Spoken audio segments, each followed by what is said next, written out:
Peggy 16.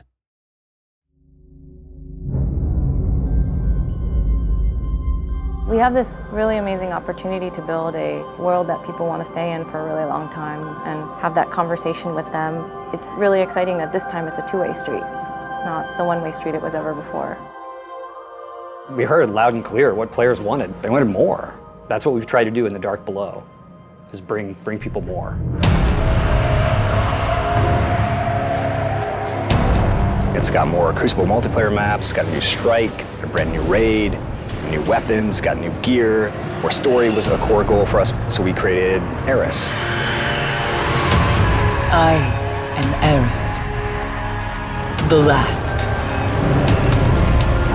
I have seen what the Hive call a god.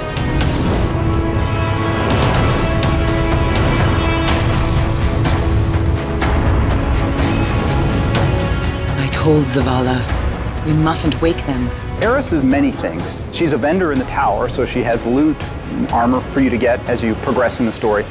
Kill Sardon. But she's also the main quest giver for the whole Dark Below storyline. Omnigul is wicked and desperate. Keep your light safe. Eris and other Guardians tried to kill Crota. It didn't go well, and she spent years hiding in the tunnels below the moon, waiting for a chance at revenge. The ritual has begun. Push forward, Guardian. So one of the new things we're doing with the strike is we're integrating it into the storyline.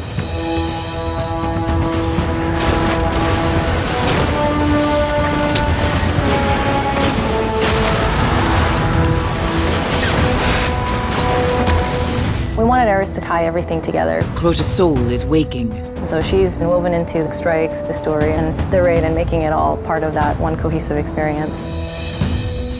When we sit down as the raid team and talk about building a new raid, we start with, what's the theme? The theme of the Vault of Glass was a descent. With Crota's End, one-way trip became that theme that a bunch of our mechanics and experiences were measured against.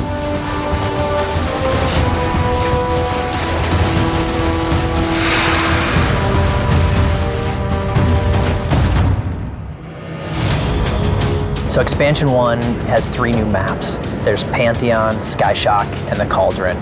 Pantheon is our first truly symmetric map. There are 3 lanes. There's Cliffside, Center, and Waterfall.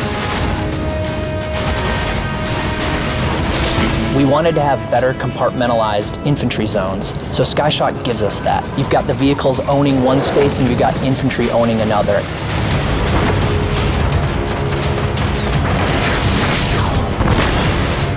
And then we have the Cauldron.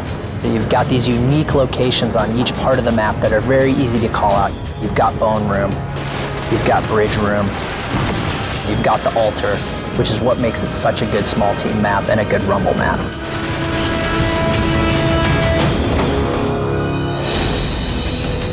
In The Dark Below, you get new guns, new exotics.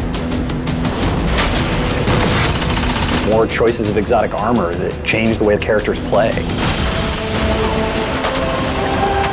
Well, you've got Eris, who's got a Hive-themed weapon, she's got shaders, she's got class items, she's got bounties for experience. We're gonna have new Crucible weapons, a full set of new raid weapons, new Vanguard weapons, and new legendary weapons across the board. Certainly we're going to explore some stuff that we think is really cool, but we're also going to listen to the community and build some things that they think is pretty cool. Just like we shipped the game and it got into real players' hands and they started to play and we learned so much, the same thing's going to happen with The Dark Below. And I think that's going to change how we look at Expansion 2 and what we do next.